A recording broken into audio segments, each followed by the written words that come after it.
ఎన్నికల వేళ వైకాపా దౌర్జన్యాలు కొనసాగుతూనే ఉన్నాయి.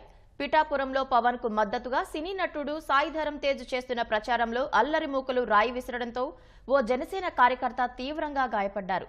దీనిపై కూటమి నేతలు తీవ్రంగా మండిపడ్డారు. నిందితులను పట్టుకోకపోతే ఎస్పీ కార్యాలయం ఎదుట ధర్నాకు దిగుతామని తెలుగుదేశం నేత వర్మ హెచ్చరించారు.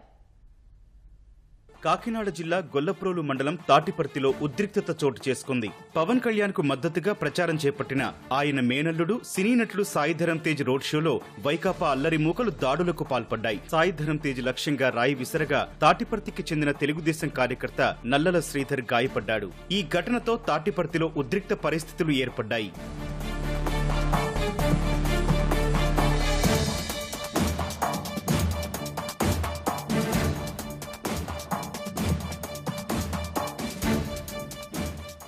సాయిధరం తేజ్ ప్రచారం వేళ జనసేన కార్యకర్తలు పెద్ద సంఖ్యలో గజ్జాలమ్మ కూడలికి చేరుకుని నినాదాలు చేశారు. అక్కడికి సమీపంలో ఉన్న వైకాపా శిబిరం నుంచి ఆ పార్టీ కార్యకర్తలు నినాదాలు చేయడంతో తొలుత ఉద్రిక్తత ఏర్పడింది. సాయిధరం తేజ్ తాటిపర్తి కూడలిలో మాట్లాడి చినజగ్గంపేట వెళ్లగా ఆయన తిరిగి వచ్చేలోపు వైకాపా వర్గీయులు టపాసులు కాల్చి కవ్వింపు చర్యలకు దిగడంతో పాటు నినాదాలు, వాగ్వాదాలు, తోపులాటలు సాగాయి. ఈలోగా సాయిధరం తేజ్ కాన్వాయ్పై గుర్తు తెలియని వ్యక్తి రాయి విసరడంతో నల్లల శ్రీధర్ అనే తెలుగుదేశం కార్యకర్త తలకు తీవ్ర గాయమైంది.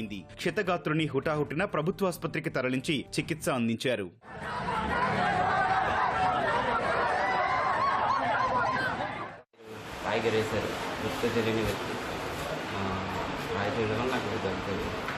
ఎవరి మీద గిరైపోయి నాకు తగిలింది.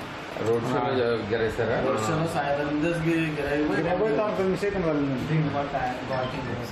ఓటమి భయంతోనే వైకాపా దాడులకు పాల్పడుతోందని జనసేన తెలుగుదేశం శ్రేణులు ఆరోపించాయి. పిఠాపురం మాజీ ఎమ్మెల్యే వర్మ ప్రభుత్వాసుపత్రిలో చికిత్స పొందుతున్న క్షతగాత్రుని పరామర్శించారు. నిందితులను అరెస్టు చేయకపోతే కాకినాడ జిల్లా ఎస్పీ కార్యాలయాన్ని, గొల్లప్రోలు పోలీస్ స్టేషన్ ను ముట్టడిస్తామని వర్మ హెచ్చరించారు.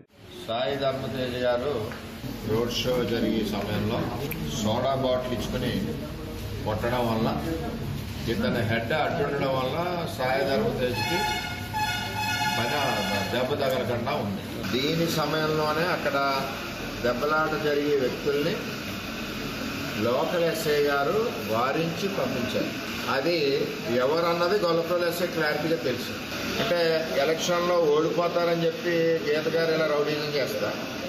పోలీసు ముద్దాయిని పట్టుకోలేదు అంటే వైసీపీ ఫేవర్ పోలీస్ అని నేను చెప్తాను. నేనే మొన్న చెప్పాను, అద్దెలు గిల్లులు తీసుకున్నారు, కడపలు తీసుకున్నారు, కర్నూలు తీసుకున్నారు అని చెప్పి. రేపు ఏదైనా జరగచ్చు.